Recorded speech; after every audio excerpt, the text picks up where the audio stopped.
Bonjour à tous, je suis Sabine Rigaud-Gibson, je suis thérapeute holistique. Dans mon cabinet, je pratique essentiellement la libération émotionnelle, le développement personnel ou l'équilibrage énergétique. Je propose régulièrement à mes patients la pratique du Ho'oponopono. Jusqu'à présent, je n'avais pas pris le temps de faire moi-même les supports pour conseiller mes propres supports. Je suis un peu perfectionniste, donc j'ai fait plusieurs vidéos explicatives si jamais vous voulez donner un sens et comprendre un petit peu plus d'où ça vient et comment cela fonctionne. Donc voici l'une de ces vidéos. Dans cette vidéo, c'est les traditions et d'où vient le Ho'oponopono. Donc le Ho'oponopono peut être traduit comme corriger les erreurs, remettre les choses en ordre ou rétablir l'équilibre.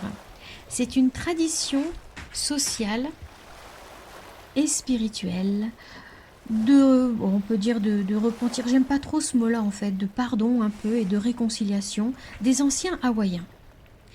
Des coutumes identiques de thérapie familiale se retrouvent aussi souvent dans les régions de l'océan Pacifique.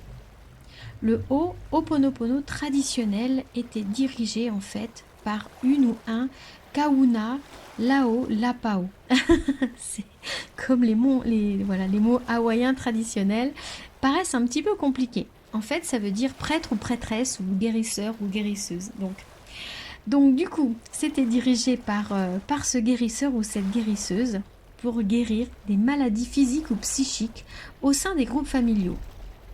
Donc maintenant, les versions modernes adaptées ont été conçues de telle façon que nous puissions le faire seuls grâce à un mantra que l'on connaît souvent ou qu'on en a déjà entendu parler. Désolé, pardon, je t'aime, merci. Ou alors, je suis désolé, je te demande pardon, je t'aime, merci. On pourrait traduire le je t'aime par je m'aime aussi. Et dans la prochaine vidéo, je donnerai un petit peu plus en détail le désolé, qu'est-ce que ça veut dire, pardon, qu'est-ce que ça veut dire, je t'aime, etc. Donc voilà. Donc je continue mon explication. Donc selon l'érudite hawaïenne qui s'appelait Marie Kawenapuki, le Ho'oponopono est une tradition de l'ancien Hawaï. Pukui était née en 1895 et elle a écrit un livre et donc elle y décrit ses observations et ses expériences faites avec le Ho'oponopono qu'elle connut dans son enfance. Donc elle a écrit le procédé comme une réunion entre les membres d'une famille pour reconstituer les liens familiaux, je dirais même amicaux, brisés. Ils utilisaient ce procédé, je pense, pas que pour les liens familiaux, mais au sein de toute la tribu pour vraiment garder un équilibre dans la tribu. Certaines familles donc se retrouvaient quotidiennement ou chaque semaine pour pallier les problèmes qui s'annonçaient déjà. D'autres se réunissaient lorsqu'une personne tombait malade.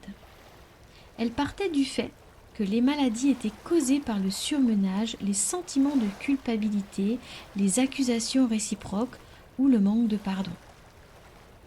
Le Ho'oponopono corrige donc les mauvais comportements.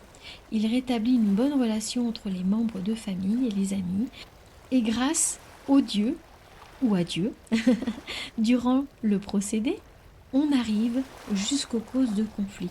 Habituellement, les anciens de la famille dirigent la purification spirituelle. Si la famille ne peut résoudre le litige, elle s'adresse à une tierce personne respectable et qualifiée dans la matière. Donc le procédé, après une prière, les problèmes sont formulés et les offenses discutées. On attend des membres de la famille le désir sérieux de travailler le problème et non de s'accrocher aux fautes. Il faut réfléchir aux conclusions émotionnelles et aux offenses commises. Plusieurs minutes de silence sont tenues. Les sentiments de chacun doivent être considérés. C'est vrai que ça pourrait être... ça peut nous faire penser aussi à la communication non violente. Je trouve que ça rejoint les principes. Ensuite, suivent les reconnaissances et les fautes et les repentirs et les pardons mutuels. Chacun lâche. Et dans le langage traditionnel hawaïen, ça s'appelle le kala. Tous les participants se libèrent des problèmes, ça c'est le hoki, et terminent la séance par une cérémonie festive appelée pani, dont le repas comprenait souvent des austères. Ça s'appelle le limukwala. Et donc, c'était le symbole du lâcher-prise réussi. Voilà. Je trouve que c'est très très intéressant de comprendre l'origine du Ho'oponopono. Donc c'est une technique qui date de très très longtemps et qui est relativement simple et qui est basée sur la compréhension, l'échange. Et je trouve que c'était une version en fait ancestrale aussi de la communication non violente où l'on exprime ses besoins, où chacun doit être entendu. Et une fois que chacun a été entendu, on lâche, on tourne la page et on n'en parle plus. Je trouve que ça fait preuve de beaucoup de sagesse et que si dans le monde ces pratiques étaient vraiment pratiquées, diffusées, le monde se porterait beaucoup mieux et on aurait atteint un niveau de sagesse bien plus élevé. En tout cas, nous sommes tous sur la bonne voie car j'ai le grand plaisir de voir vraiment cette pratique de plus en plus connue et de plus en plus étendue. Je vous souhaite une belle fin de journée, prenez bien soin de vous. Pensez à liker si la vidéo vous a semblé utile, à poser des questions et n'hésitez pas à aller visiter mon site thérapie-holistique-au-pluriel.fr si vous avez envie d'en savoir plus. À bientôt, merci.